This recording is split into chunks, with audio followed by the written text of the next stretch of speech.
Hello.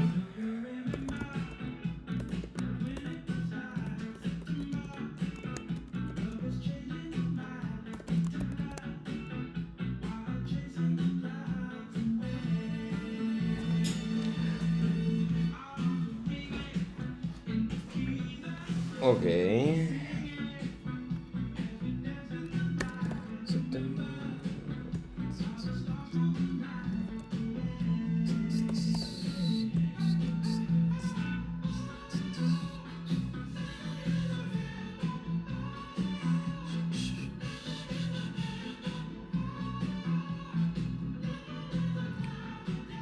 Hello, Memento. Hello, Michael.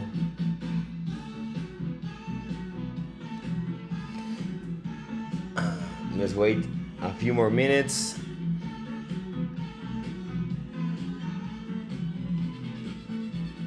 Okay.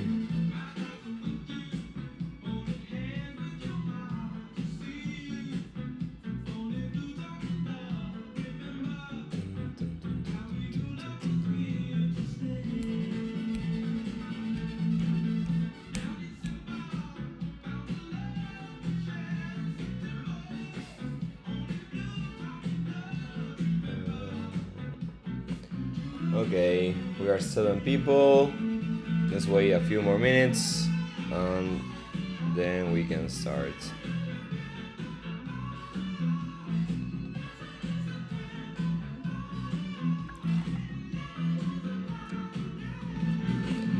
Okay, we are 7 people. Let's wait a few more minutes.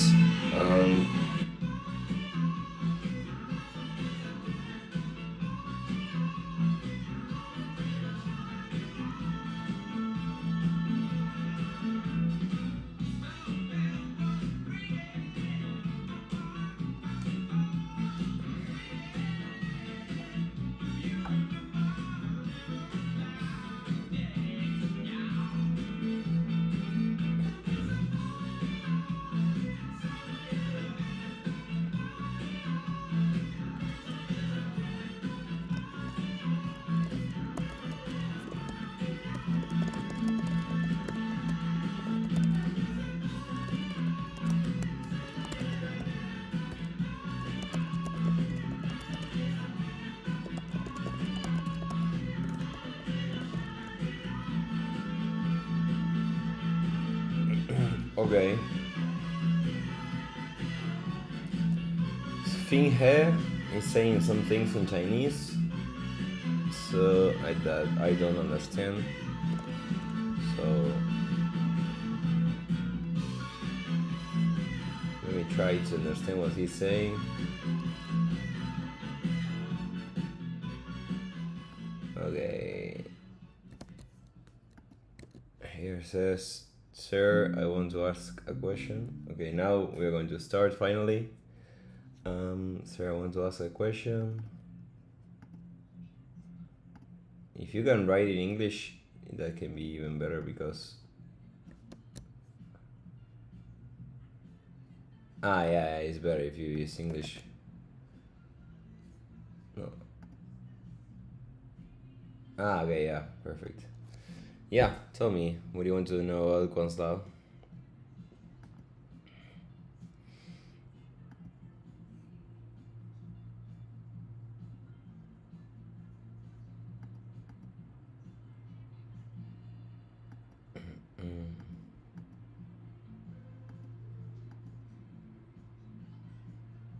How to use it? That's a very good question. If you put -1, it's going to be using everything that is available. But I think that the best way to manage that is if you use, instead of the SQLite database, if instead of using that one, you use Postgres. Well, you can use SQLite too, but if you use Postgres, multiple processors are going to be available to an optimization databases. So if you are using if you're using that, you can run multiple containers or multiple processes of optimization and all of them are going to be contributing to that. Remember that Python is single thread, so maybe how about Tuna manage the end jobs -1 will be difficult to understand that. So you have to research inside of Tuna of how it works. So yeah, you are the best friend of Dom. Well, nice. I have been talking with Dom lately, and yeah, he's very good. So yeah, well, let's come back to what we were doing. We were developing a AI strategy. This is in case that you don't know what we have been doing the last days. We did 3 live streams already on AI. The first one was more like an introduction of understanding what are the types of problems that we can solve, or how we can manage this task. Then we structure a few notebooks that you can find here. I already push everything, so wait, let me close this one. Let me put Quants up here.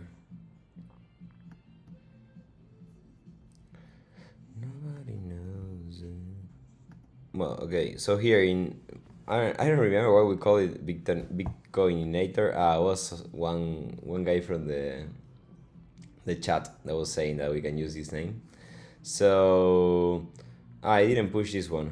I will push. I will create a new one that is. I merged this one. Let me see. Hummingbot Quants out. I'm putting some music. I don't know if you can hear the music or not. I can put. But I'm putting it from the iPad, so the play is here. But I don't know if you can hear it. Well, in Quant's lab was merged update library. Let me see if this PR is here. Outbreak, yeah, it's here. So let me go to git checkout main. Git pull. And now remember git checkout -b fit production ML. Let's call it. Hi Jordan. Okay, well, the idea of today is to review a little bit what we have been done, and now how we can put this into something that can be in production.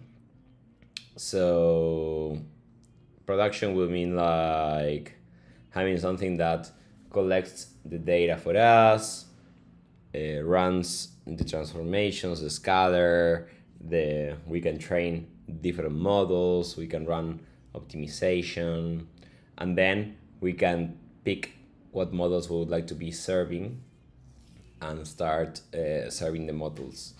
That's a lot, so probably some of those things are going to be work for home, but I will give the basic guidelines on how to do it.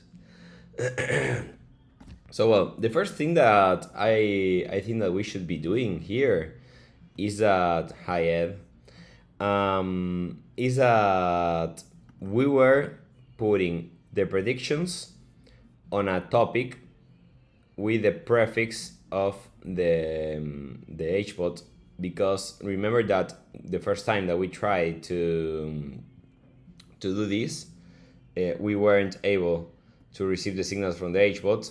So the problem was that when we created this controller, the PMMML, this one, PMMML, here, when we were initializing this, the topic factory for the ML signals, these ML signals was using the prefix of the bot. So the prefix of the bot is something that we are using in this case. We are putting in this case here to start like streaming the signals. So use bot prefix equal to true. We have another idea or another solution would be use bot prefix false. So in that case, we don't need to pass this. We are going to be getting the data from ML signals. But let me open in Cursor because we can talk with Cursor and ask a few more questions about it. So in this case, well, before going to Cursor, let me make a diagram of what we are going to do. So the first thing that we are going to do is to, so this is live stream for live stream. Let me put it here so it's all blank. Carlito, this is a clip to start the design of the live stream. This is a little bit unstructured, guys. So I just go live and start talking with you, understanding what you want and feeling what I have to do. But then the idea is to edit these videos so you have the edited version. But being in the live gives you the chance to ask questions or guide or say whatever you want. So this is for the initial cut of what we're going to do. So live stream 4. This is number 4. So in terms of what we have what we did, we have the download candles notebook. We have the processing or feature engineering notebook. We have the modeling notebook. So we did these notebooks. Then we created prediction service. This prediction service publishing on ML signals topic. This is something that we are going to be, hi Saul, hi Rafael. This is something that we are going to be checking if it's the best thing for this type of service to publish on a topic or not. Maybe we should be triggering an event, because if multiple instances are listening to the signals, we will probably want to let all of them consume the same event. Then adapted Hummingbot to listen to the broker to stream signals through the broker. Well, remember, please, if you can, like and subscribe to the channels and share it with your friends, your quant friends, this content that we are doing, so we can grow Hummingbot and have more people using the open source framework. Well, and without this Hummingbot, this is a high level of what we did, right? The idea was to end up in this type of architecture where we have the ML server that is right now Quant's Lab. We have different data sources, we can apply different pipelines, and then we can produce signals that we send through MQTT, and the different HBots instances are going to be listening to them. So now we're going to see what we are going to do. So we're going to, well, let me,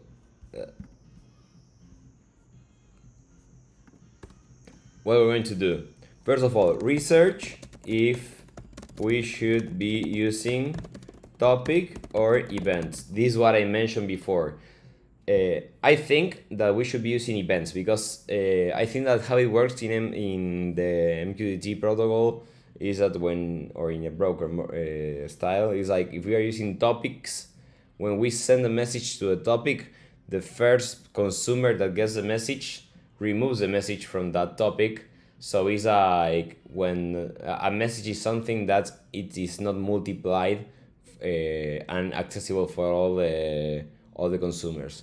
Instead, if you are using an event, all the consumers that are subscribed to that event will receive that signal. That's probably what we want in our case when we are like generating signals from a service, is that we can generate a bunch of signals and if a Hummingbot instance starts and start listening to that event, can access all the different signals that are out there. So the first is this for signals for signals.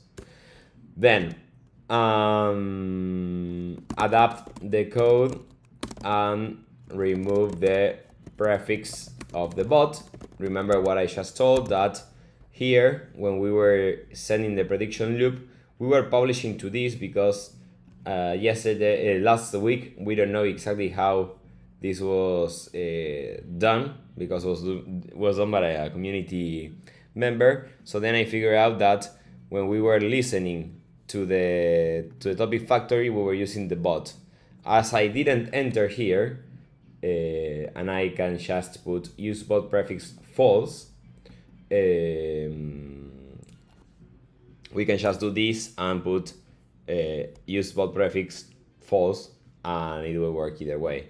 But well, that will depend on if we are going to be doing the events or the topics. Then we have to research for the events. Then what we need to do is to set up automated data collection for candles. This is only for generating, this is for training models.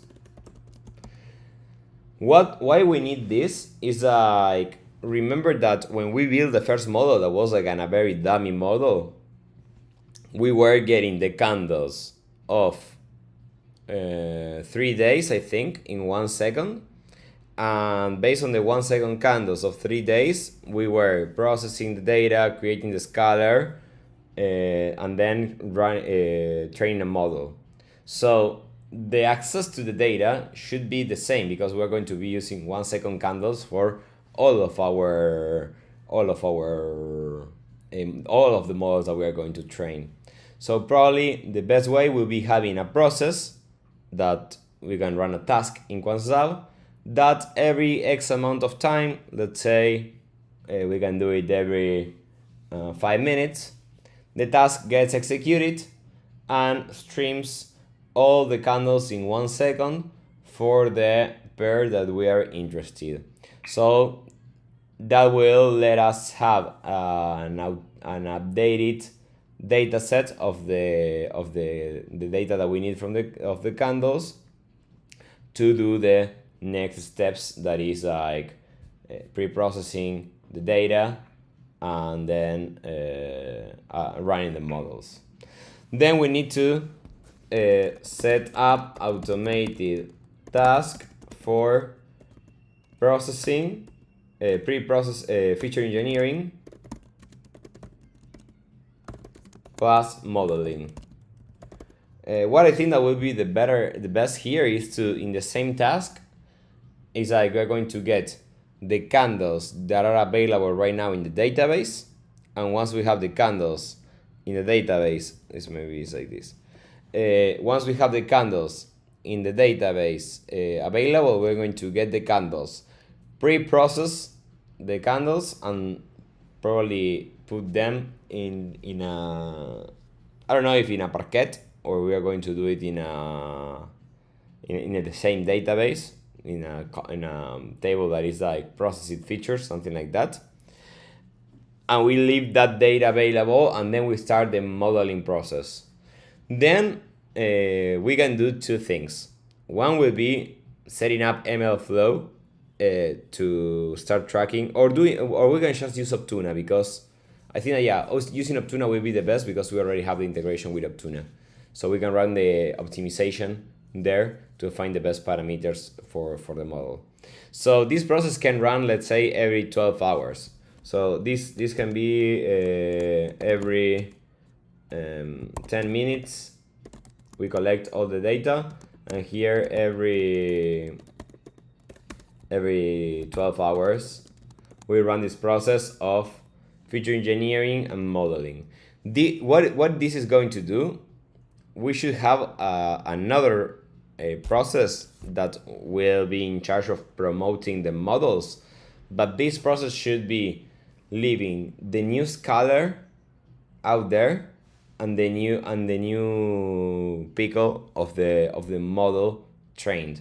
So we are going to end up producing a lot of observations, a lot of new models and scalars. Well, scalars is going to be just one because the feature engineering pipeline will run once.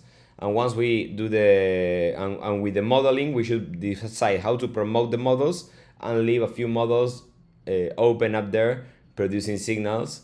This process will be run every 12 hours. So every 12 hours, we're going to have like new candidates of models.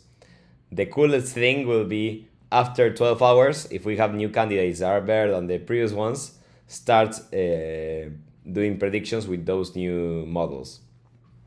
And what can be even better is to have a few. We can have a topic. This can be fucking amazing. Like, this is probably a very good design. But imagine that we can have the topic, the broker events. We can have like we said before that the signal was going to be ID market. So well, this can be ID of the signal, and we can also add model ID, let's say model ID, something like that. But we can have a channel. This can be here. This can be ML signals, and we can also have ML signals staging, let's say. And we can have like two different channels. So if a new model comes and is good, we can test it in a staging environment. So we have a few instances, or the same instance that is running in Hummingbot, obviously. But when the signal comes from staging, so these are the new models that were promoted, we can use those signals, but with less amount, let's say. That can be also something cool. But well, for now we're going to stick with a simple example. But these are some ideas that you can start implementing in the future. So modeling every 12 hours. Then we need to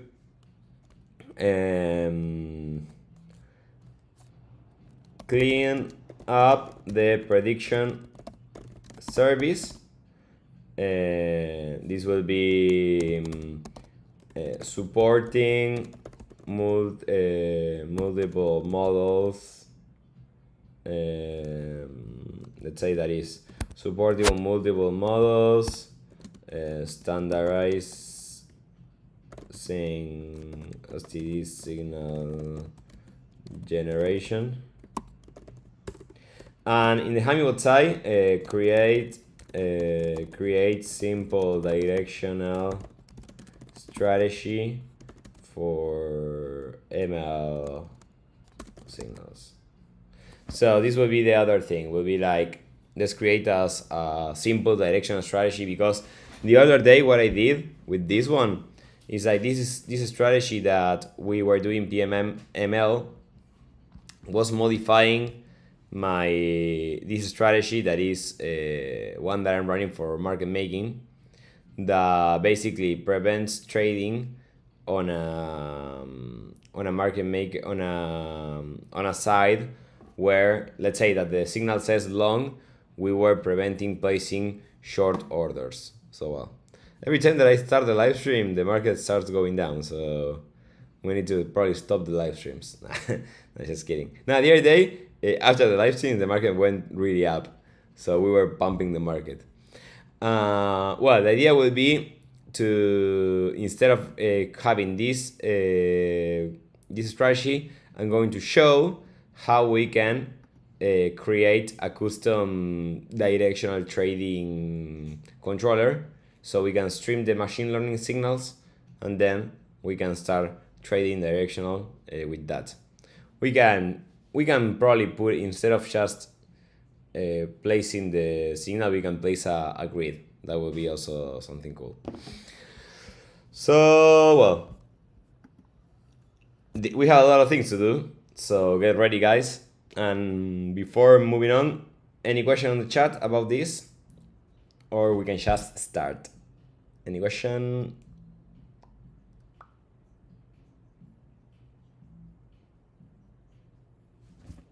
Okay.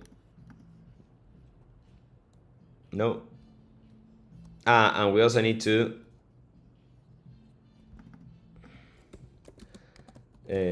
create YAML, config YAML to run.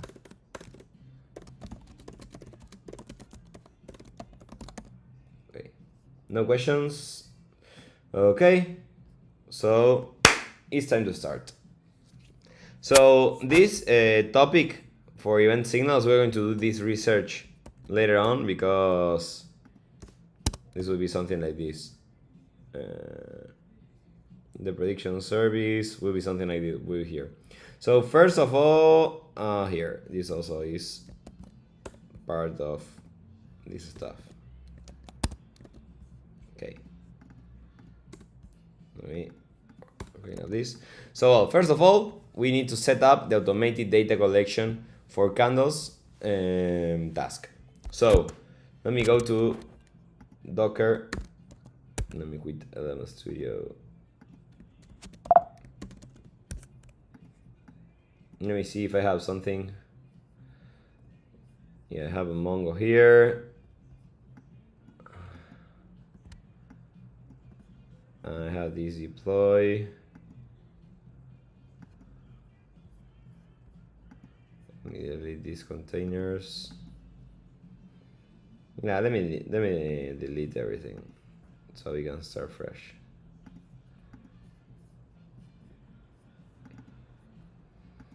So let's go to Quantslab, and in the Docker Compose DB, here we have this timescale DB. Let me go to Docker again, and let me remove all the volumes related to timescale. Let me remove this so we start fresh. Okay. So timescale DB, we started. We have the timescale DB running. We are using timescale because it's like optimized for time series. It's like a Postgres, but more oriented to time series. So it has a few things like compression, then I mean, it's good.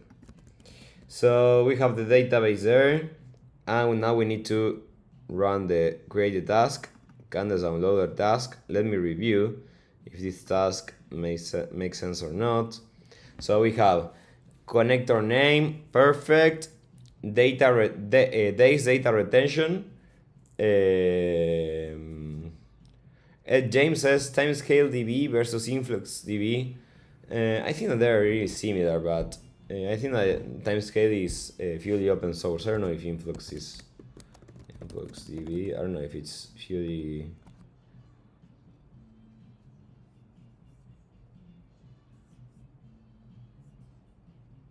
Maybe it's purely open source too. Yeah, it's open source. I don't know what is better. If someone wants to review it, will be okay to understand if it's worth to use influx instead of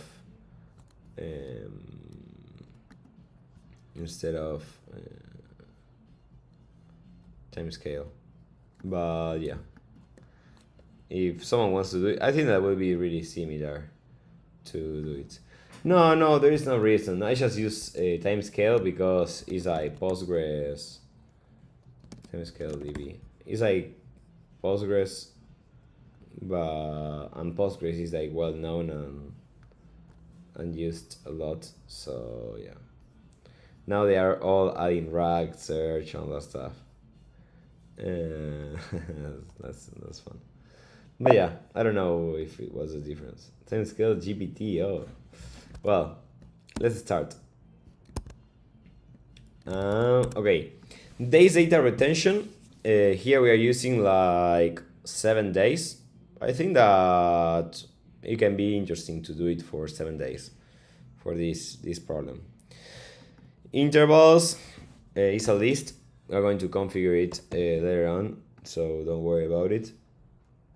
Then quote asset is USDT.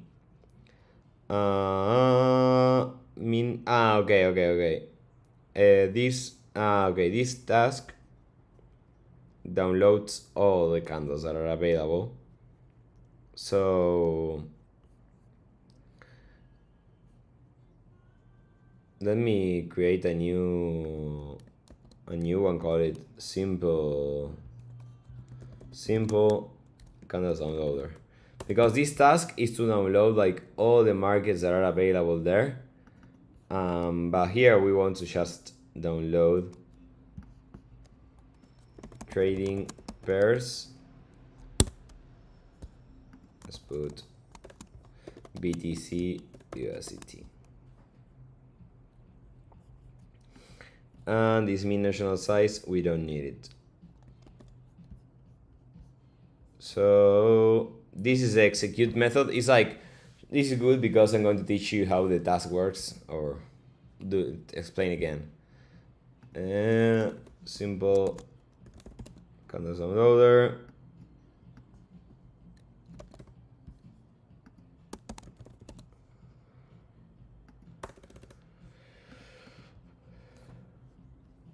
So let me explain how it works. Here you have the execute method. This execute method, what it does is to execute an async task. This is not something fancy. But what is important is that see that this base task, the init, has this name, frequency, and a config. The frequency is like the frequency where this execute method will be called. So we are going to call the execute method every X amount of time. In this case, it's like, as you can see here, the frequency is every hour. So what we're doing here is every hour we're going to be calling the execute method. If we run this execute as it is, as you can see here, this will be just run once. But once we put this into the task, it will be using the other process. If you want to see how that is done, it's very simple. I just added a line. It's called task orchestrator, adds a bunch of tasks, and the run just run with a frequency, a core routine for the task. So they are really independent, and there is a loop.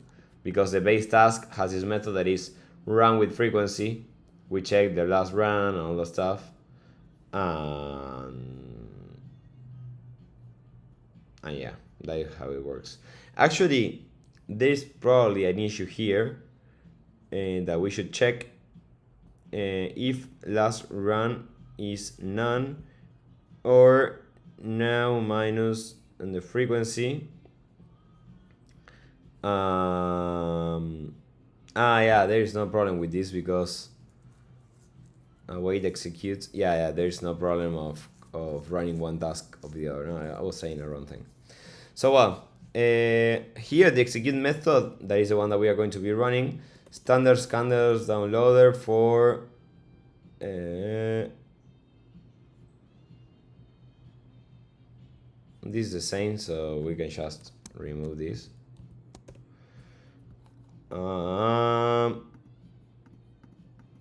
Data retention, perfect. Start date, end date, quote asset. This is going to be trading pairs. We have to do login info,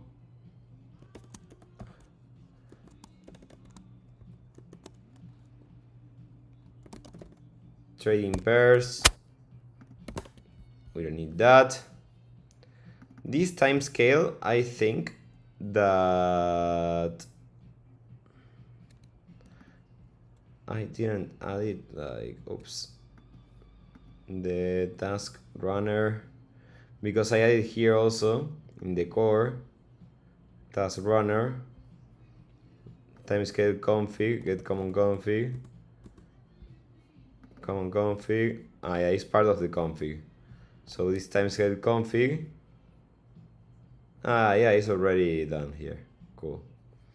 So I think that we can add this client here. Self.timescale client is going to be here, and then on any execute we connect to the timescale and just run it. Trading rules, we don't need the trading rules. Trading pairs, we don't need the trading pairs. We just need this self.trading pair, and this is self.trading pairs.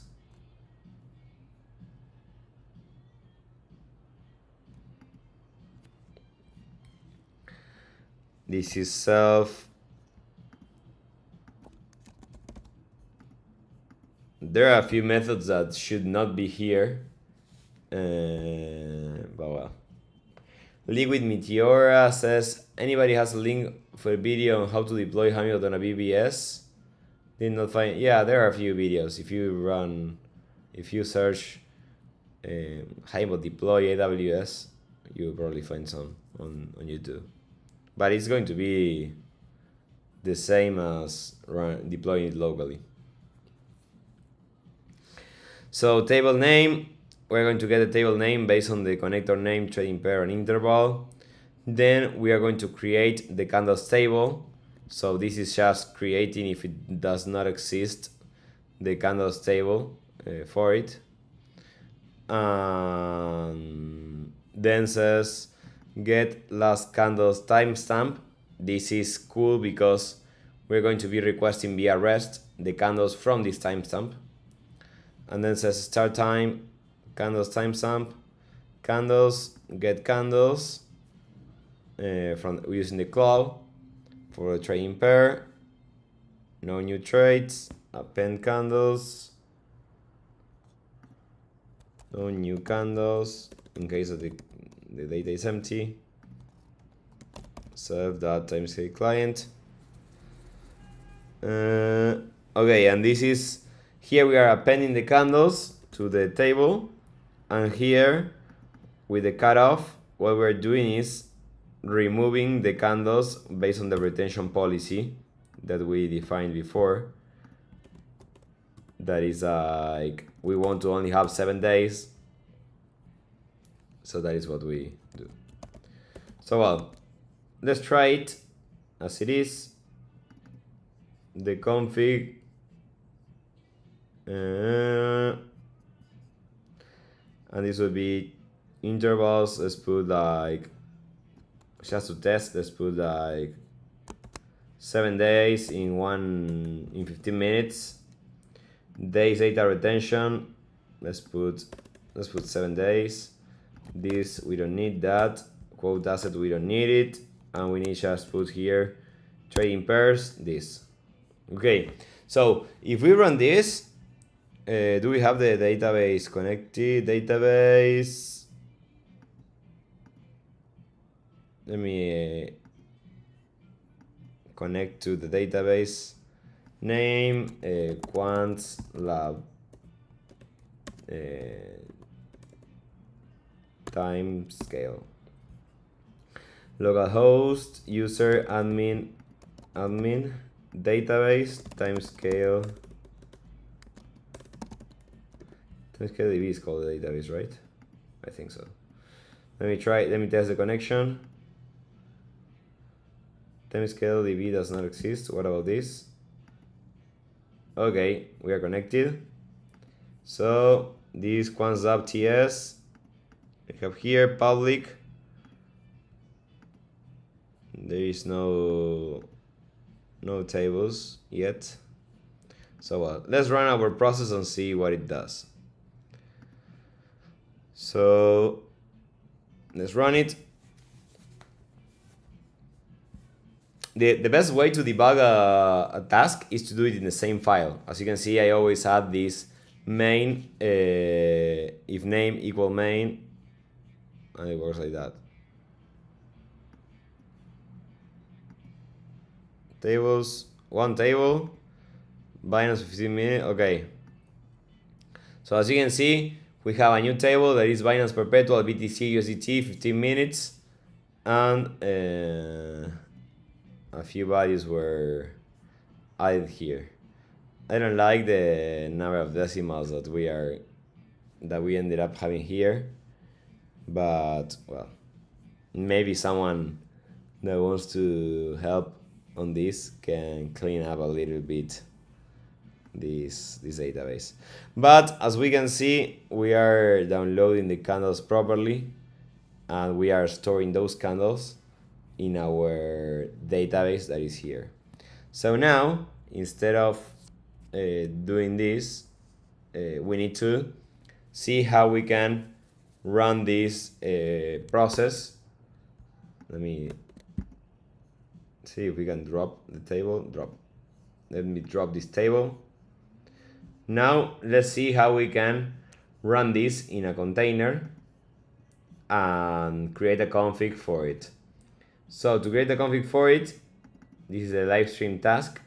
This was for another one, so yeah, let me copy and paste, and let's call it candles download or AI live stream .yaml. So how this works, I will push this YAML config. So let's call it candles downloader. So how it works is like we need to go here, copy the path of this file.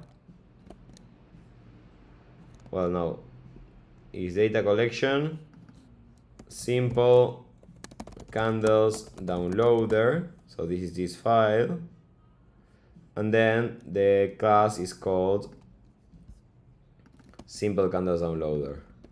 So this is how we reference, this is the file or the task that we need to run. So then we need, well, enable equal to true. This is because with a false here, probably we can just stop it. And then is the frequency in hours. 0.02 times 60 is every 1.2 minutes, I think. So this will be running every 1.2 minutes. And here we need to pass the config. As you can see, I don't need to pass the timescale client unless that we want to have a custom one. But as you can see, this base task runner has a get common config that by default has these values and already puts the timescale config here. But if you want to change it and put another config in the environment, you can just put these values of timescale host, timescale port, timescale user, and password as environment variables, and that will work too. As I'm doing it locally, and usually you are going to do it locally, you're going to run this process in the same place that you have the DB, doesn't care. And now for the config, what we need to pass is these things. So let me copy here this stuff. This config was for the other live stream that we were doing, like scrapping of pools in the blockchain. So I think that we don't need this. We just need to do this. I think that the YAML works.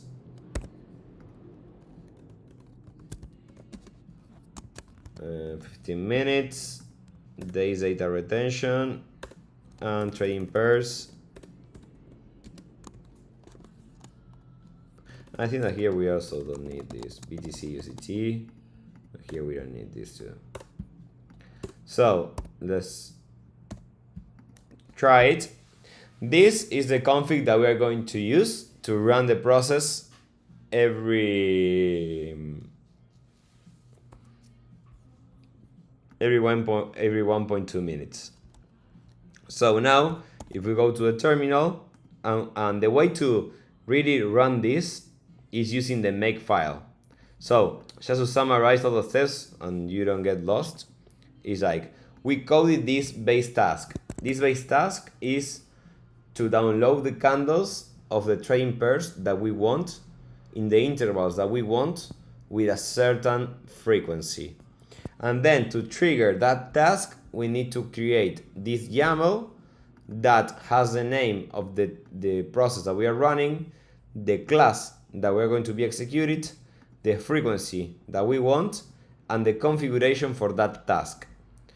This is very handy because probably just to explain how you can use tasks is that you can have this task to collect candles. You can have another task to generate a report. You can have another task to send notifications. So there are a bunch of different tasks that you can have, and you always want to have some automated things running in the background to do this. There are other ways to do it. Instead of using this, you can just use Daxter or Airflow or Prefect. There are a bunch of orchestration frameworks. Here I decided to keep it simple and just code a simple orchestration that just executes a method over time. So, but well, you can do it whatever you want. So in order to run it, if you check the make file, you will see that in the main file you have this run task, right? So with this run task command, what it does is like we can specify the YAML that we want, and that will let us trigger that into a container. So if we run task, so if we run make, so just to start again, the way to run this is to run make. As you can see, this is a make file, and also check that here says config equal to config. So what we need to do, this is going to search for the parameter config to put it there.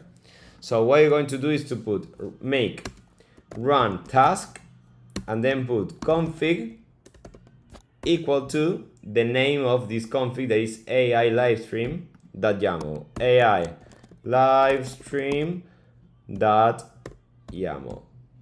If we press enter, okay, instead of tax is task. Okay, so as you can see, it started, is fetching the candles for 15 minutes, is already done, is fetching the candles for 1 minute, is already done. So if we refresh, no, this is not done yet. I should also add the logging when ends. But if we refresh this, yeah, we'll have the two candles here, the 15 minutes and the 1 minute.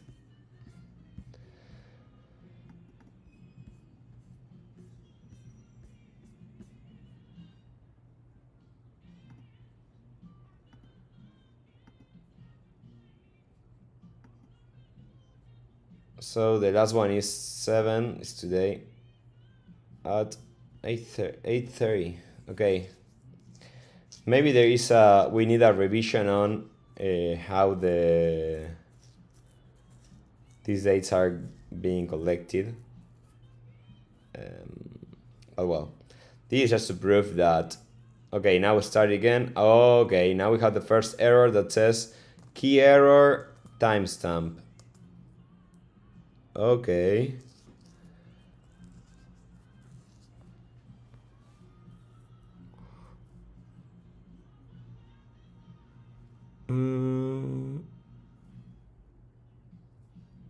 Okay, I know what it happens. It's a common problem that we have.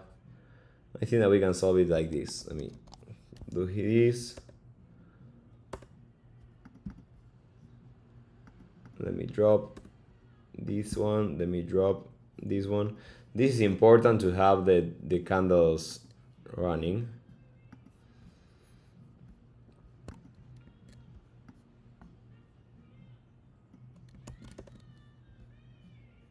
Let me create a club here.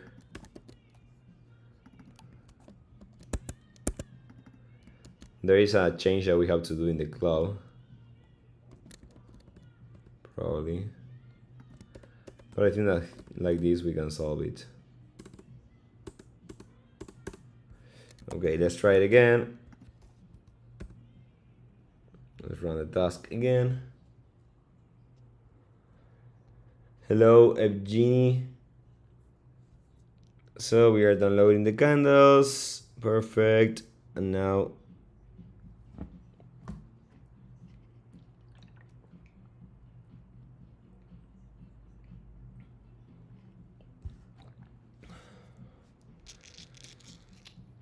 this will be what we are doing is the first notebook that we did like this download candles in 1 second. Is like automating the data collection of this notebook a lot. We are saving it into a Postgres database, but we can also save it in a Parquet as is done in the notebook. That depends on what you want. I put it in a Postgres, but you can do it in a Parquet too. Actually, maybe sometimes it's going to be better the Parquet. Okay, we still have that funny error. Get historical candles, candles config, candles cf, key error, timestamp.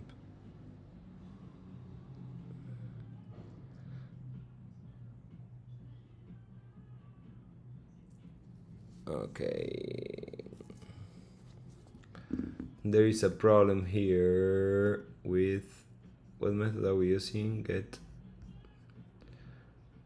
in Hummingbot candles cf, timestamp.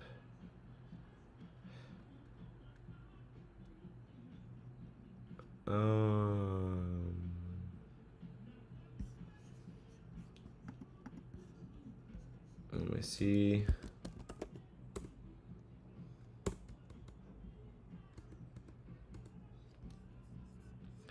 Maybe the best way to debug this is going to be from source. So let me do this. Await, and let's put await async IO sleep 1.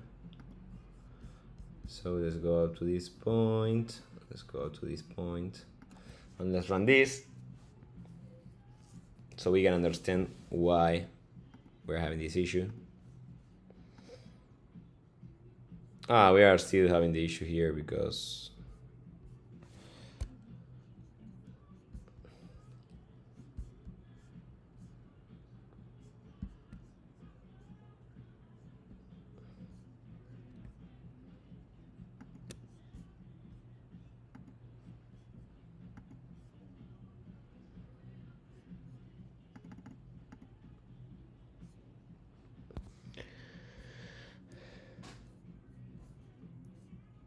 it says self in candles cache.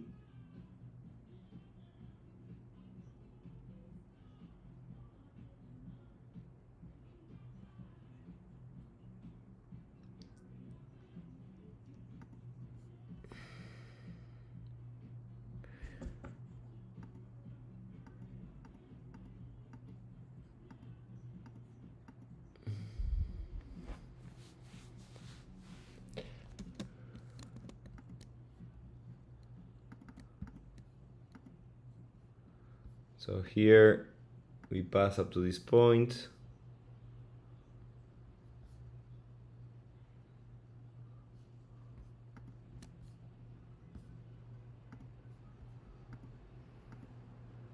So we are here, missing records, fetch candles.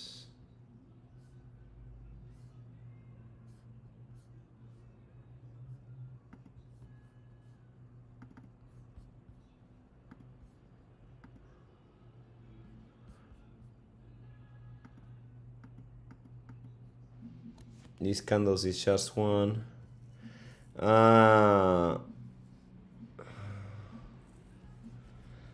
Here is breaking.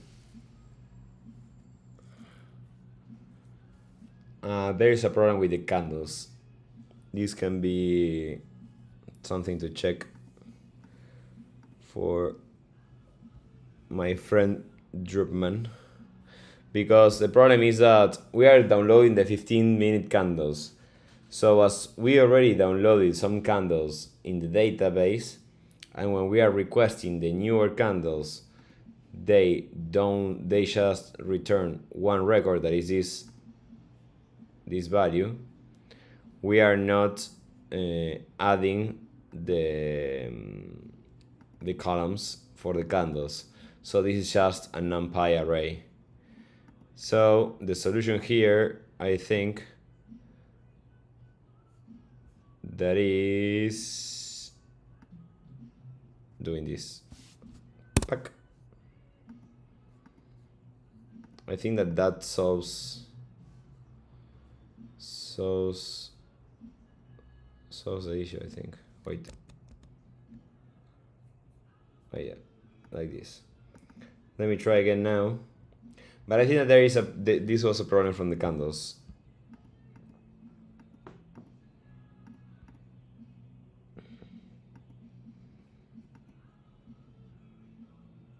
No, we are still unknown type has no attribute candles. In the get candles.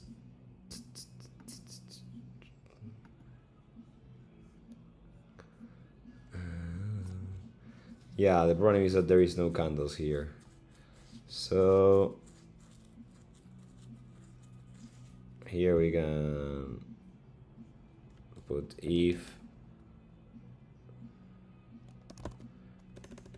candles df is none. Well, in fact, this is something that we should do it more carefully, because this is a change that we should be addressing properly, not in a live stream without thinking. But that can be a potential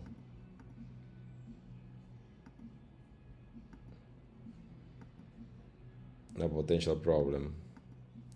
But at least we are not having this issue anymore with those changes.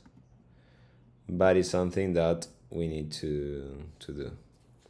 So the change in the candles, I would tell my friend that he has to fix this. But for now, what I will do in order to avoid having this issue or needing to modify the code is like, let's put try and accept here on this method. This would be key error, I think, and this would be error fetching candles for this, and continue. Okay, well, this is going to be some quick fix for this.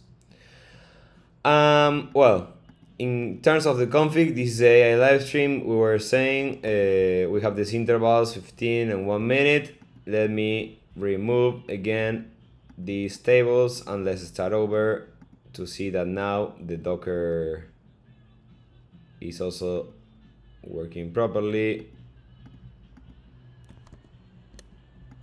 Let me remove this. Let me drop this table, and let me drop this table too. Perfect. So let's go back to here and let's run the task again. So one thing that I didn't mention is that to run this in Docker, you need to build QuantLab locally. That would be docker build -t whatever. With that, you can start using the QuantLab as the image of the QuantLab to run these tasks in Docker directly. If you check here in my Docker desktop, I have the QuantLab project, let's say, and we have this timescale DB that is the one that we are running to store the data, and we have this task runner that is basically the process that we are running right now. So yeah, it has a key error again. No, this is all logs that we have. So it should start again soon.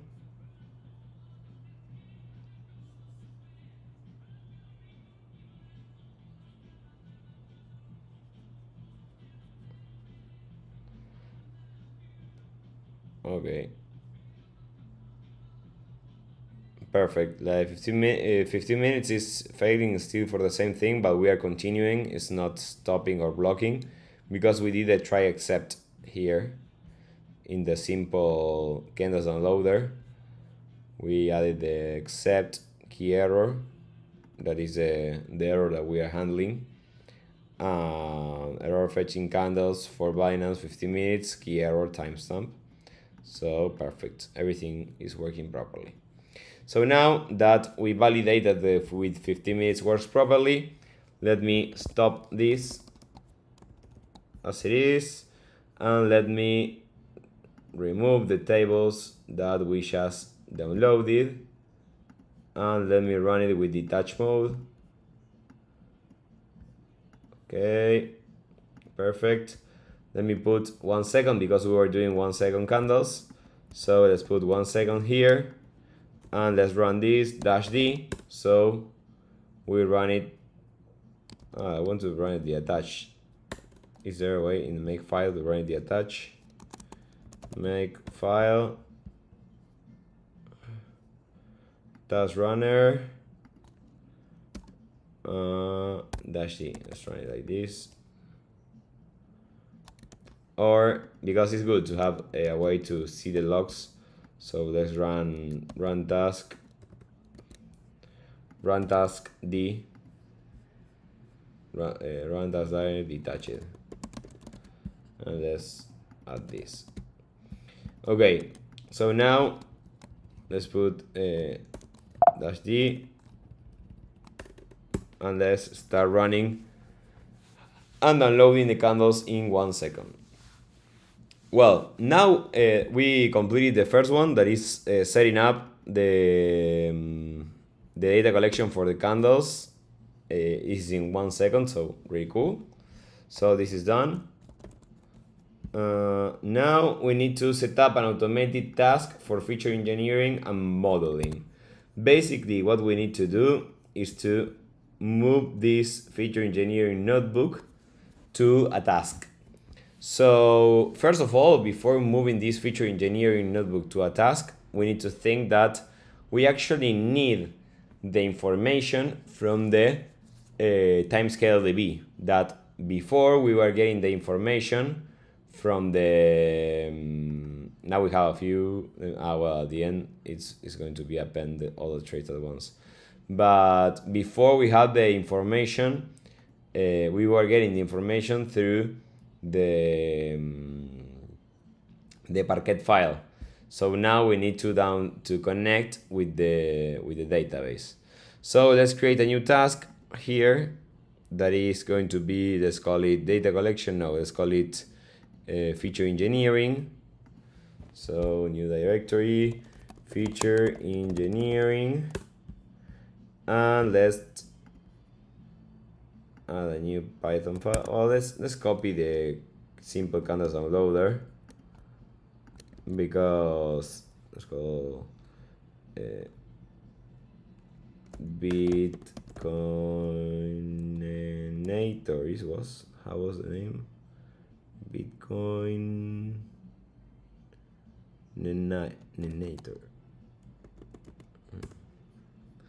A really strange name.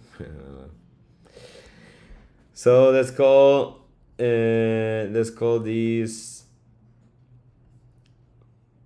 We said that we're going to do the feature engineering and the modeling task together. So here let's call it this like Bitcoin.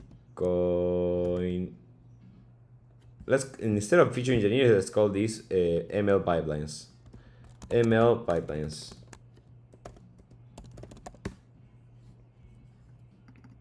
This will be Bitcoin Nator base task.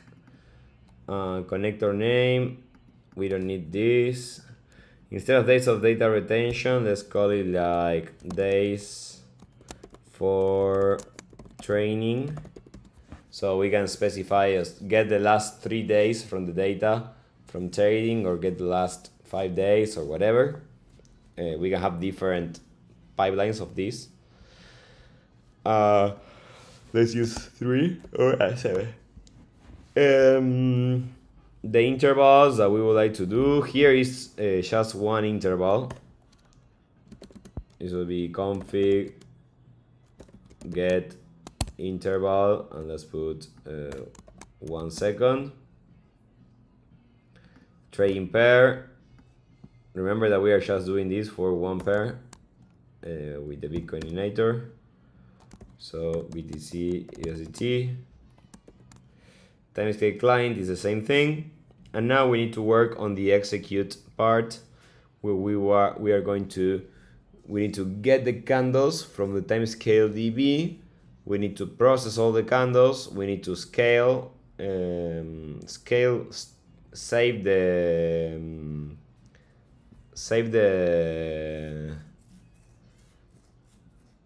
scalar, and save the model later on. Is this code will be updated on GitHub? Yeah. I always push the code that I do on live streams to GitHub. Well, so we don't need the club. We need now is starting. Let's call this starting feature starting ML pipeline for this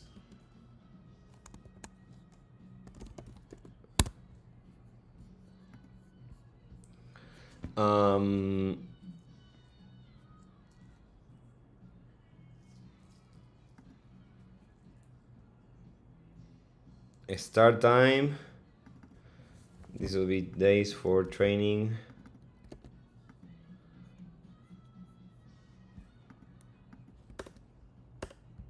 We're going to connect to the timescale DB, and then instead of looping, we just need to get the candles. So the timescale client should have a method to get the candles. Get trades, compute resample HLC, get candles.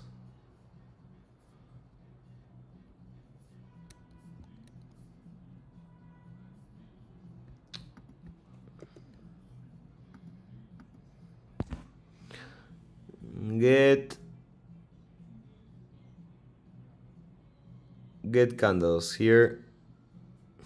We have get candles as days also. We can use this one.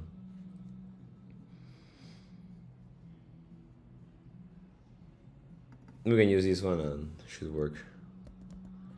So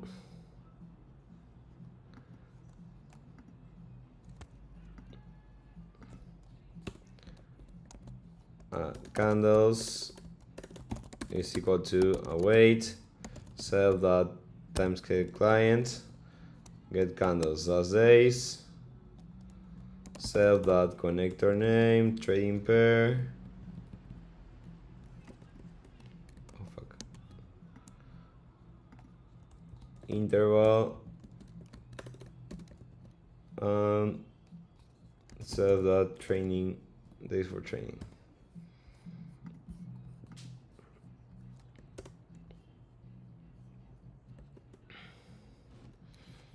So this part we don't need. Oh no.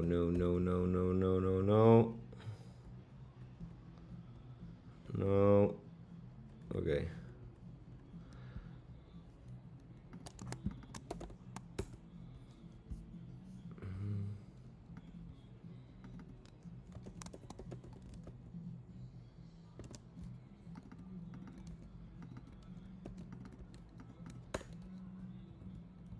Okay, so now we need to we have the candles. I would like to check that this works well and I can get the candles. And I also want to know like how fast we can get the candles from the timescale DB, because sometimes as there are a lot of candles, probably it's a lot of data for one request, and maybe it's slower than just using a Parquet. So that probably for big amount of data will make more sense to do it in a Parquet. But let's try. Let's see if we are doing if we can do it properly or not. Let's see if we have some candles here. We are still downloading candles. We don't have any candles here. Let's see if we have any error on the container. Oh, error, invalid interval. We are having the problem of invalid interval. Okay. I didn't check that.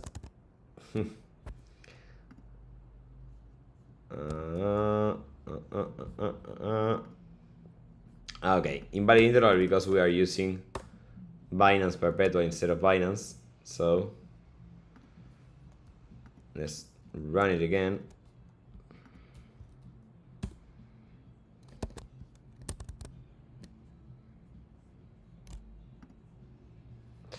Now it's fetching the candles in 1 second, so that's why it wasn't working before.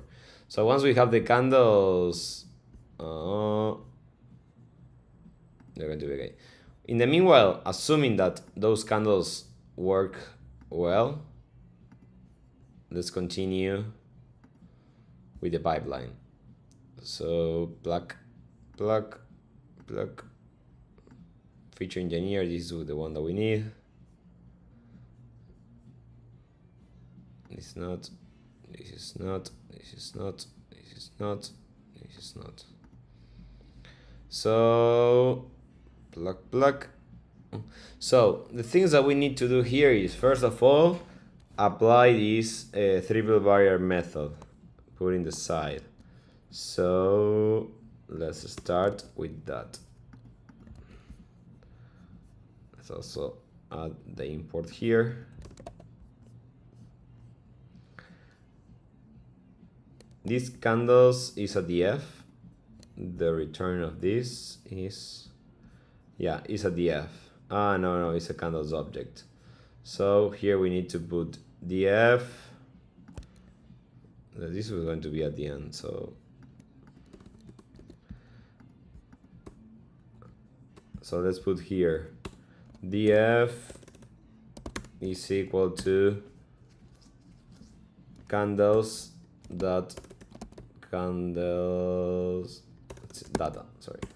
data. Then we apply the triple barrier method. Here we can extract this into different variables. So we can run like, we can say like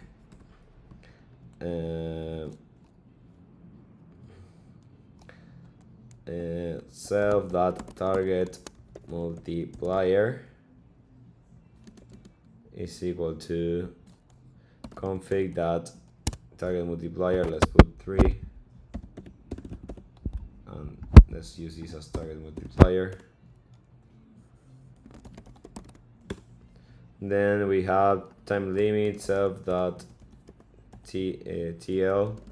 is equal to config that get TL, and let's put 300. This was like 5 minutes. So self.tl, then we have self.std span config that get std span, let's use 200 as is on here.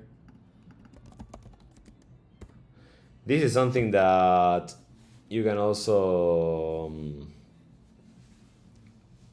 do with your with a base model instead of a dict here, to make this config a little bit more fancier, but and enforce like the types. But for now I just use a dict just to simplify. And then we have the trade cost, self.trade cost. This is, in this case I'm using 0 because I'm analyzing for Bitcoin. Let's see how it's right now. Oh, 87. We are not okay. But I'm analyzing for Bitcoin. So in this case, it's like I don't care too much about the trade cost because I'm using this FDUSD that has 0 fees. This market. That's why I am able to trade in this style. But well, so here config that get trade cost. Let's put 0.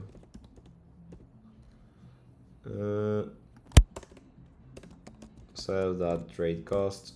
Okay. Well, the first part that is adding this triple order method is done. Then we need to run this part. Let's import the standard scalar. Let's import the pandas TA.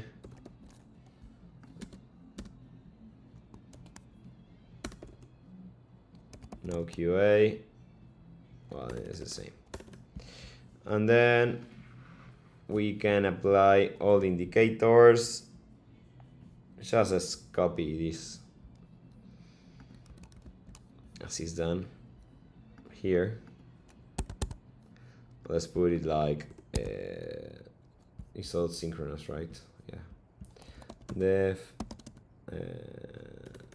add features.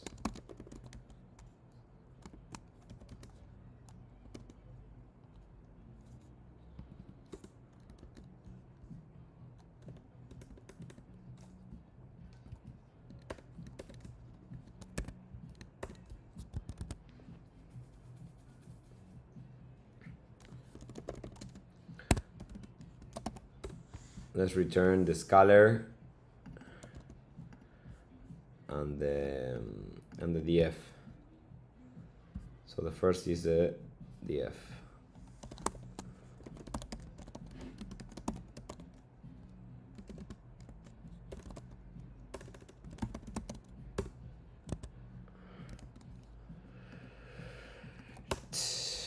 Okay, we don't need this, we don't need this. Perfect. This method might be static, as we say. And perfect. Then we just need to dump the features df and we can dump the features df and the scalar. These are the two things that we were doing. But as we are going to be continuing the pipeline, this was more for understanding what to load this in another notebook. We don't need to dump this. The only thing that we need to dump is a pickle, but we can do this later on, since we don't need to. We are going to train a bunch of models, and we can do it at the end. Just to understand a little bit how this makefile works. Is a Docker Compose as runner, and it has mapped quanzab config. So yeah, so it's all mapped. So we should be able to get access to the data folder to store our models, the models folder to store the pickle. So yeah, perfect. Now that we have the df processed, we need to apply the indicators. The model. We need to train the model. So for that, let me see, because here we were using this modeling class. We were reading, we were getting the feature columns and that stuff. Get the size of the we were doing the balancing here. We were doing perfect. Actually, this is a very dummy thing, because we are not doing cross validation. We are just splitting in between the train test split and not doing anything that can benefit our model. But well, this is what it is. The question now is, can we use Optuna maybe for this?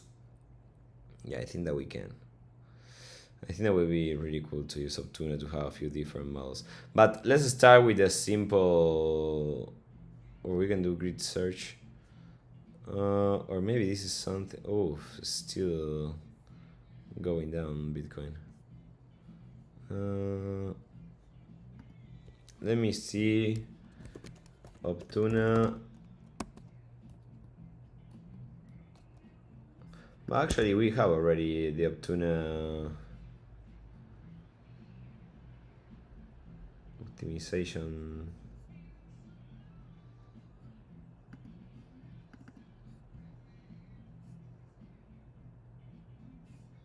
This is a config generator. Ah, yeah, but this is for the backtester. Yeah, because this does like backtesting plus optimization. Optimize. No, yeah, this is very attached to backtesting, optimizing a backtesting. So here, what can we do is just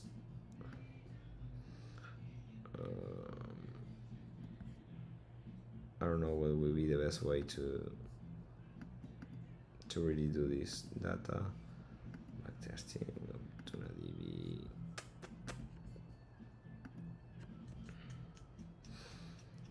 Okay, let me first see if the candles are downloaded, and if that's the case, we can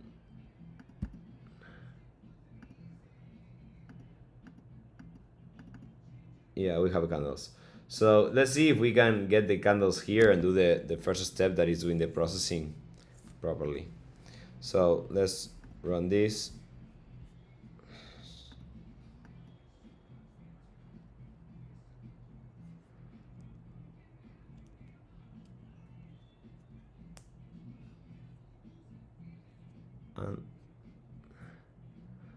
Okay, this is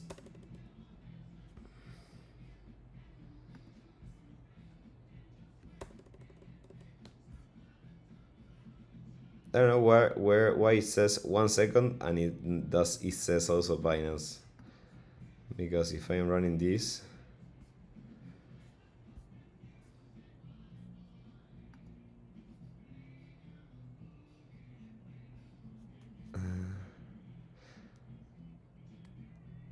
connector name. Ah, yeah, I didn't update this interval. 1 second.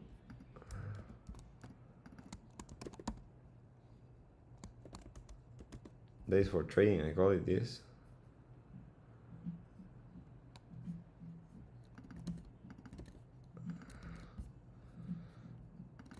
Let's put 3 days.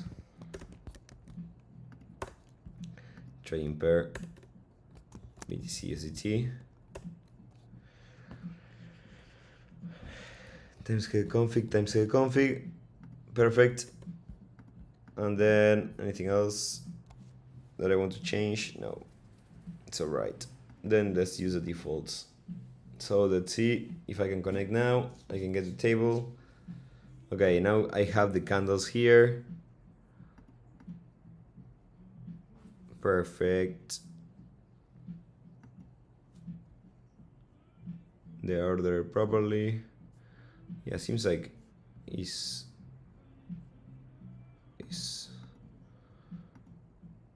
apply a 3-letter method. This might take a while.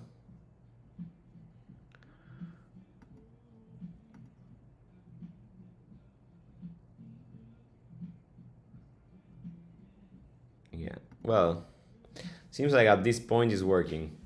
Now we need to define how to do the Optuna stuff. Or maybe I can ask Cursor, because instead of Optuna, probably we can use the MLflow and store the artifacts there directly.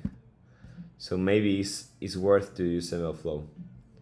But wait, let's do a 5-minute break, because I have to go to the bathroom and get more water. and I will get a fresh mate, and we're going to finish this in 5 minutes. So let's do a 5-minute break, and let's finish this stuff. I'm coming in a second, guys. Let me.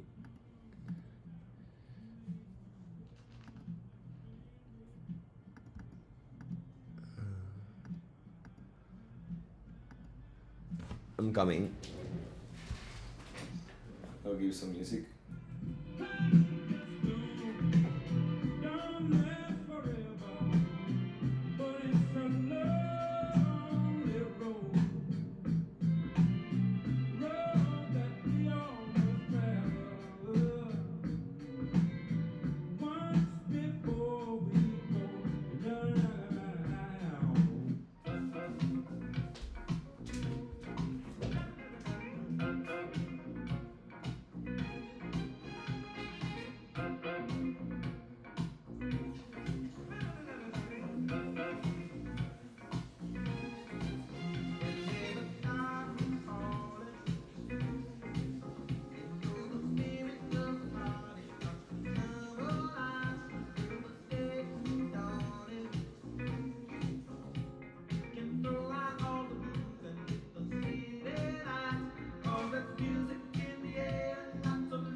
Okay, I'm back. Now I have my mate, so I will be ready to continue. So, we were, just to summarize what we have been done, because we are like live for 1 hour and a half already. In 1 hour and a half, we discussed what we did before and all that stuff. We set it up, the automated data collection for candles. Seems like it's working. Fetching candles. So it's like we are still downloading all the candles and they are getting updated into the database. We have that process in an automated task that I will upload also the config for it. And now we are here. We move all the scaling part to to another task. This is the second task that we are working on that will be running every 12 hours.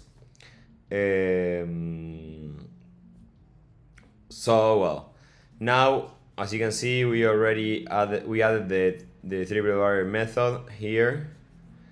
The question here is, should we need all this data? We can reduce the number of data that we are returning. Well, those are questions that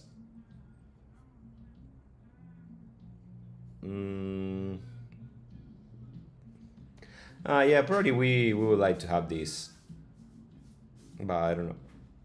For the prediction service, probably it's good, because with this stop loss and take profit, we can define the limits. Well, but it's also in the config, so we don't know them. We don't need them. But it's something to clean up. In the add features here, we should drop the columns that we don't need. It's actually dropping the columns. So let me go up to this point where is the return to see what we are returning. Type it. Add features is missing one position argument, df. Is this df? Oh fuck. I did it a static method and I didn't remove the self. So, wait. Guille, ¿estoy en cuál? ¿Qué pasó? No, bueno, tengo llamadas. Sí, ¿qué pasó? No, que tu departamento ya tiene el piso puesto, ¿no? Y las ventanas tenés puestas. Tienen con el coso, Guille, escríbeme. Okay, what's my sister calling?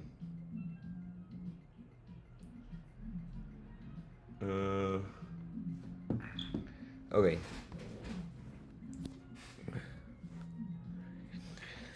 Well, unfortunately, we need to rerun it because I was using the self here.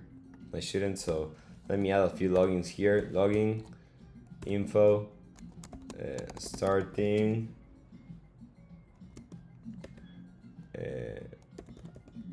triple. Well, my girlfriend now.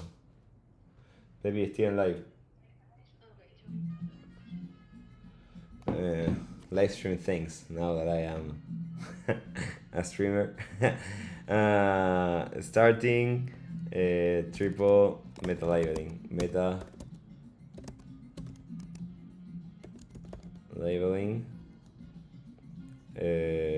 And now let's add another one that is login info mega page.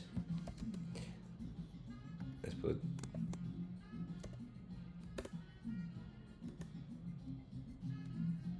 this now.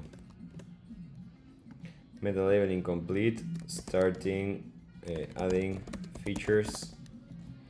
So well, seems like a equal to, so we put a breakpoint here and we see what we have. Well, so we get the candles from the we have a process that is populating the database. That database will give us the candles. We are going to apply the triple barrier method to those candles. Once we apply the triple barrier method, we are going to add the features.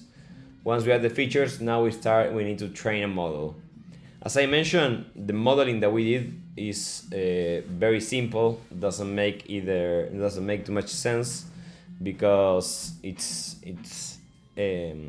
just testing one parameter, one set of parameters, and we'll probably, instead of just splitting between train and test, we would like to do something a little bit more custom that can be like doing a cross validation. Actually, in the Marcos Lopez de Prado book, he recommends a technique that is called purge and embargo to separate the training and the test with a slot of time where there is no like intervention, where we assume that the data that we use for training is not affecting the data that we're using for prediction. So it's like he leaves like a blank, or not a blank, a time frame, a small time frame without the we separates with a time frame between the training and the testing. So that's basically all.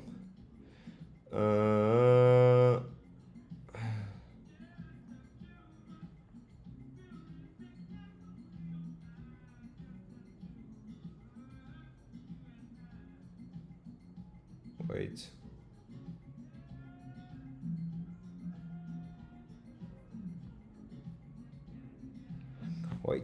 Okay. So the thing now is, should we use Obtuna, that is something that we already have integrated, or should we use something like MLflow that will probably let us MLflow? my bot should be losing money now. I know it's making money still. I thought that it's going to lose money because of the Bitcoin. Now, but Solana is up. So yeah, no, I'm still up. Maybe we can use MLflow because I think that it let us dump the artifacts here too, so we can upload the models, upload the registry, and all that stuff. So set models, I could learn all that stuff. So I think that this cursor will know how to use MLflow. So maybe it's worth to just use MLflow and store everything there. I don't know. I never used MLflow in the past, but I know that it's the top open source, one of the top open source platforms to do this. So I can just tell cursor about this, and let me reference to the let me reference to the file that we are working on. Then I would say I'm working on this automated task and I want to train a ML model like I did in this, like I did here. Let me copy this now.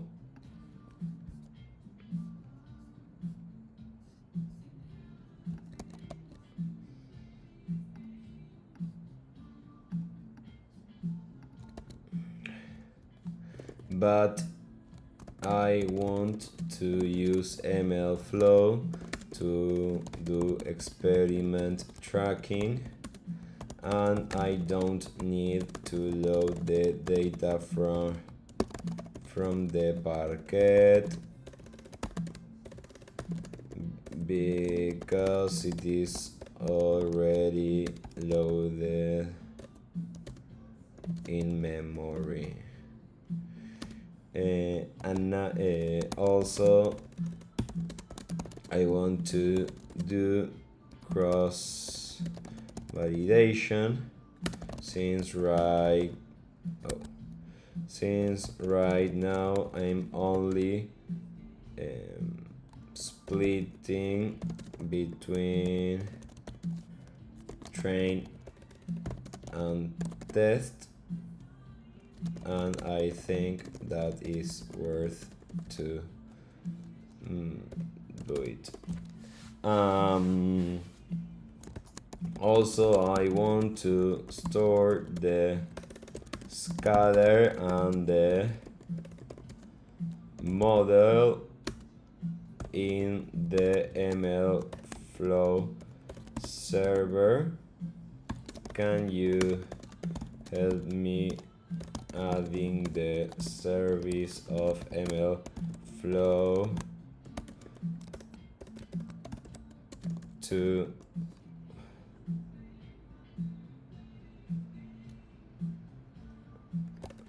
into a new Docker compose ml.yaml like we have in Docker compose ev, and implement the necessary change and add the necessary lines in this Bitcoinator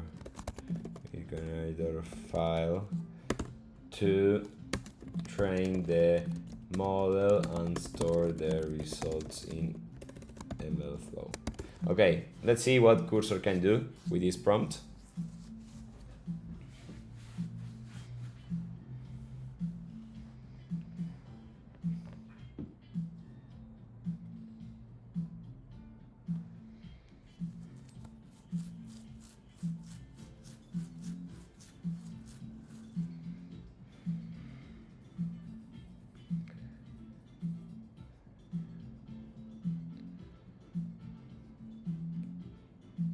Environment.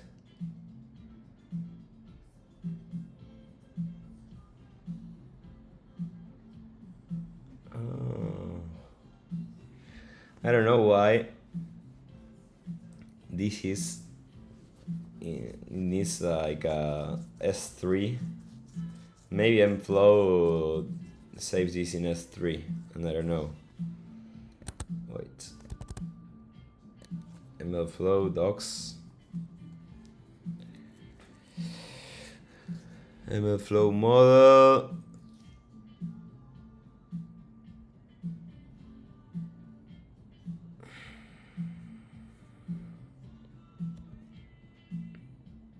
Run.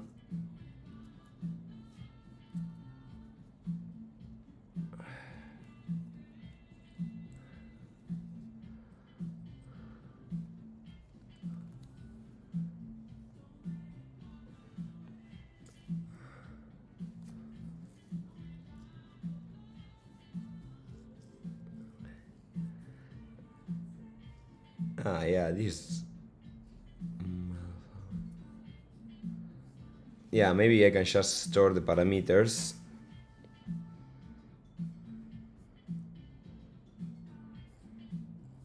Maybe I can just store the parameters here.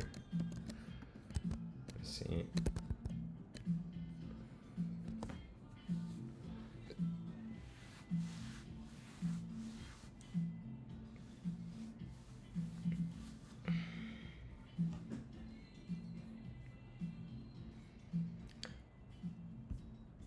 And let's see MLflow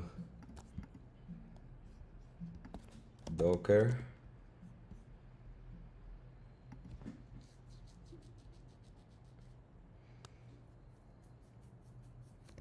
I don't know why this has these environment variables.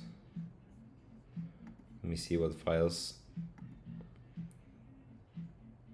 We are not using requirements, so no.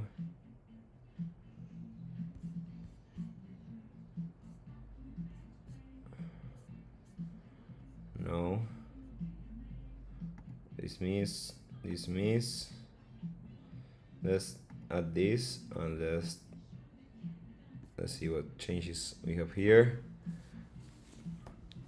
MLflow tracking, URI, and estimators, max depth. Oh, freak out. Freak. Shit.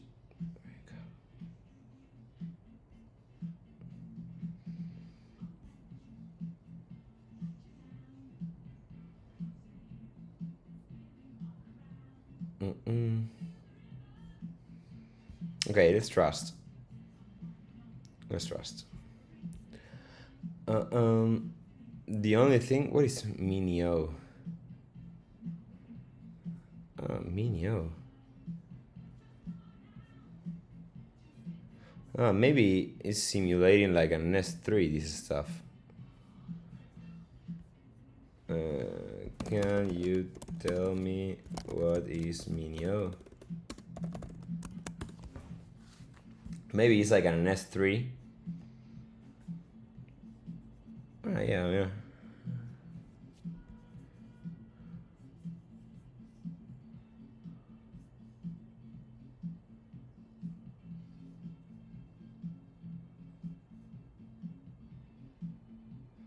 Okay, I didn't know about this Minio.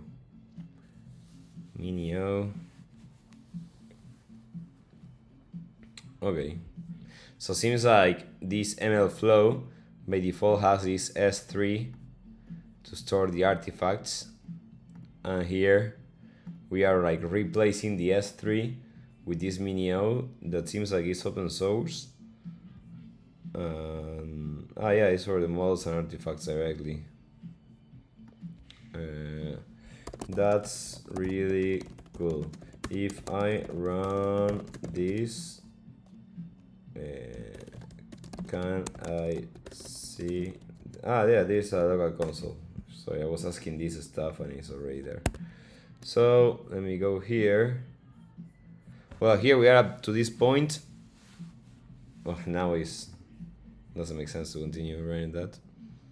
But let me run this the Docker compose.yaml. Let me run this and see if everything works. Embedding.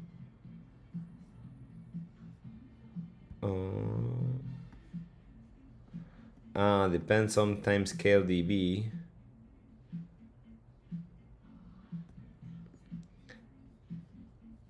I'm going to ask why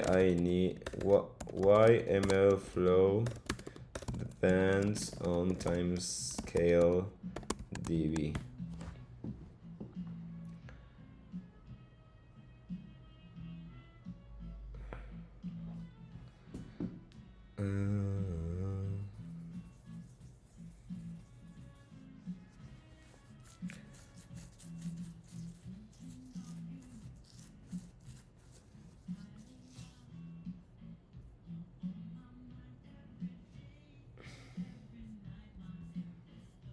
Maybe we need it. So let's move these services.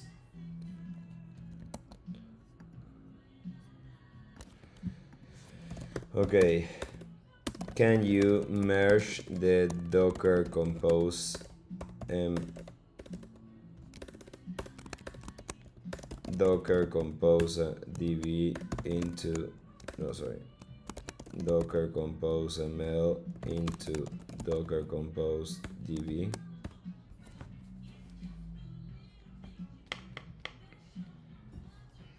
Because I was referencing the timescale db, seems like as it wasn't in the same file, it was not able to see the service. The other option would be not. Yeah, maybe that's a better option. Like, no, let's stop and reject. Instead of doing this, I will say do not depend on this timescale db.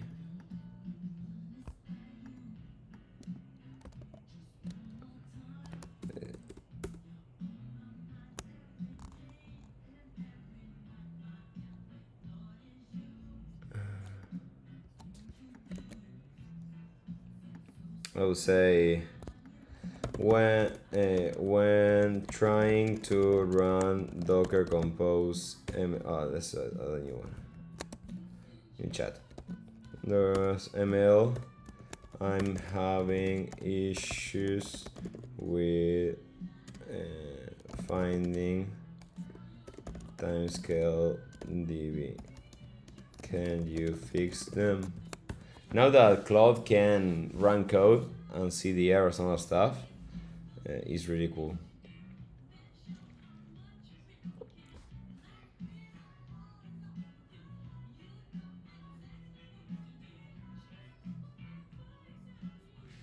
No.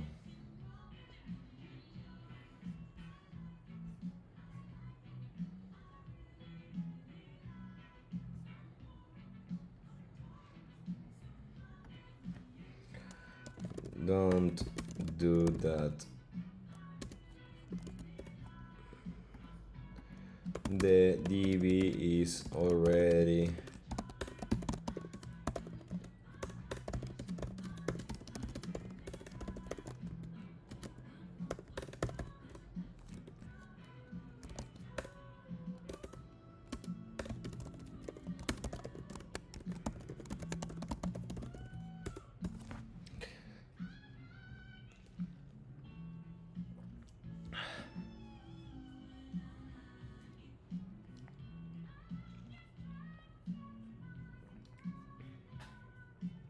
let's see.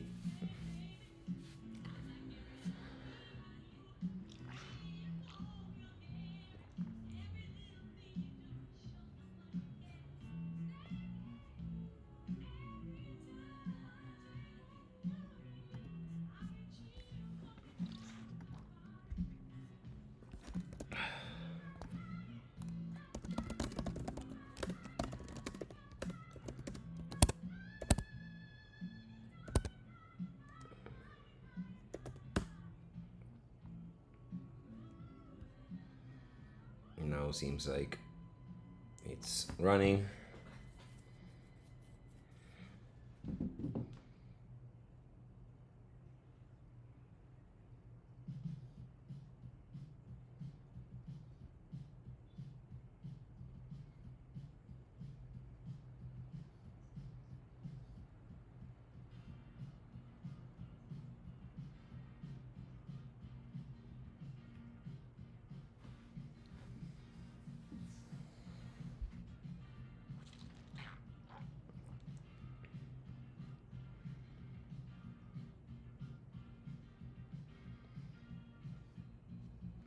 Seems like I was answering some calls because seems like in my city is coming a big storm. This is my city for the ones that wants to come.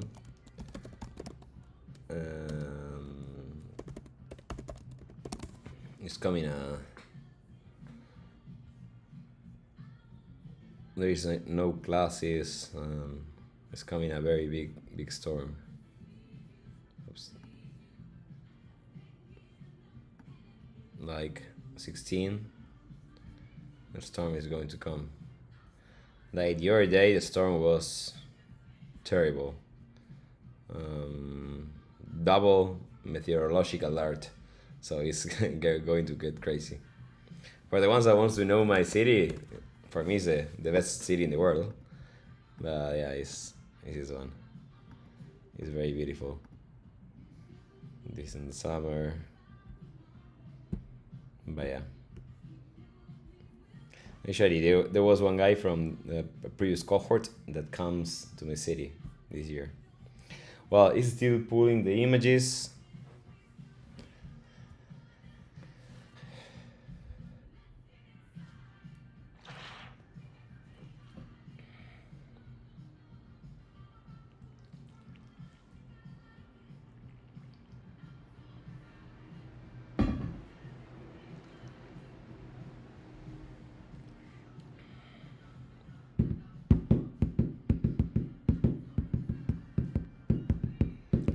Well, this has to finish. Once it finishes, we can see if the code that Cursor did works or not.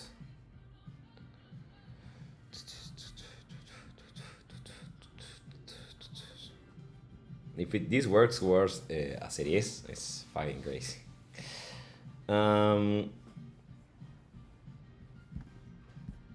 Then I will say to Cursor that this prediction service, it's called prediction service MLflow. I will say to cursor, now please adapt this prediction service MLflow to use the models, the best model low.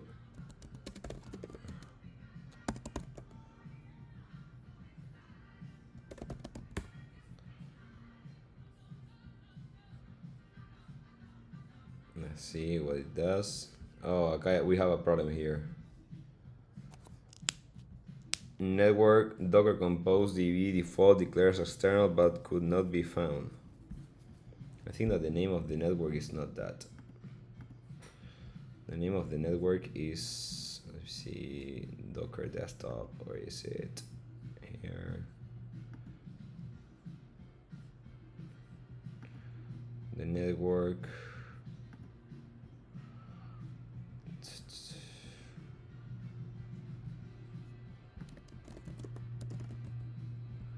Network Conslab default is called.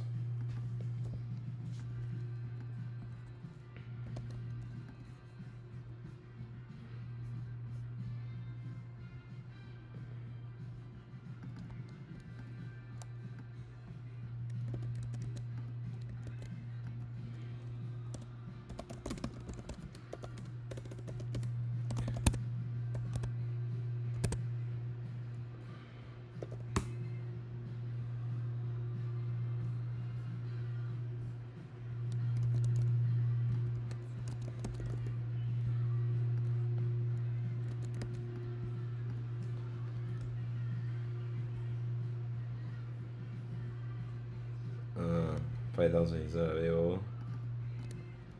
Let's do 5001.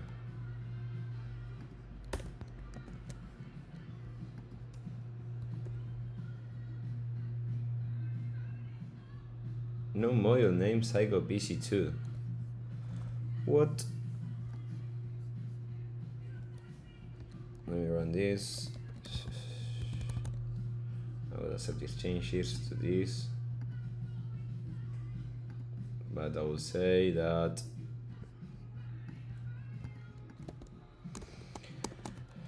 I'm having that error when running the services.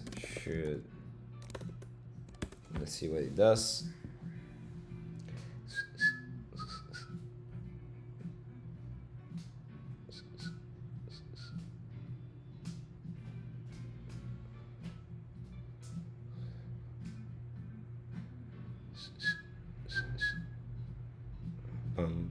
Pum. Okay, I will trust.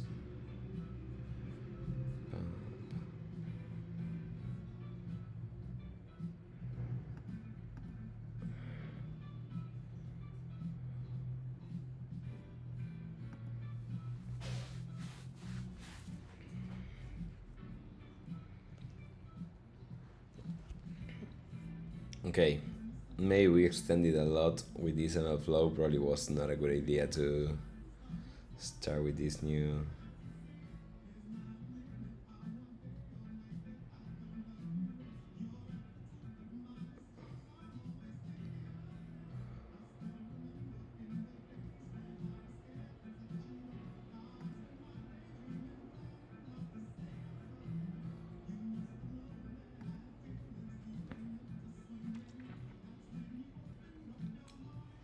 Yeah, maybe it was not a good idea to start with this MLflow as it is. But well, now it's a pain in the ass because we are really into this and we need to define what to do. But well, maybe this requires a little bit of more work from my side before I'm just telling you this is the final solution, because I never use MLflow, so I don't know what's the best way to deploy this. So maybe what we can do is let's see what are the missing tasks. Is like this one is like if we remove the part of MLflow and we just run and train the model in a consistent way, we can have this ready very fast. But I really think that having experiment tracking and being able to run multiple experiments will be something that will let us scale later on. So probably we can stop here with the development. We have like almost this task done. Then the half of this task is done, like create YAML for data collection. This is done. And for automated training, this is also like done. No, this is not done, but it's going to be very simple because we can use the same YAML. Then we need to clean up the prediction service. That is what we were doing in the meanwhile. So it's like half done. And the simple election strategy. So was very optimistic to finish this in a live stream in 1.5 hours. But well, probably what we can do is I will do the work of researching how to really set up the MLflow to have the experiment tracking of all these models. So then you can tweak a few parameters, run experiments, and all that stuff. Next week, let's extend the live streams 1 week more. Let's continue next week, trying to detect what's the best way to run the service and run all the models. So well, let's put, and also I need to go to see a few things for the for the big storm. So yeah, the good thing is that Bitcoin went up since we started this, and we are still trading on my normal bot that I am, the market maker that I'm running. It's doing pretty well. This the new market maker that I'm doing now is $16 because it's managing the positions like pretty well, and also is like is able to get very good. Is able to do some markouts. See that in Solana is almost better the performance than in Bitcoin.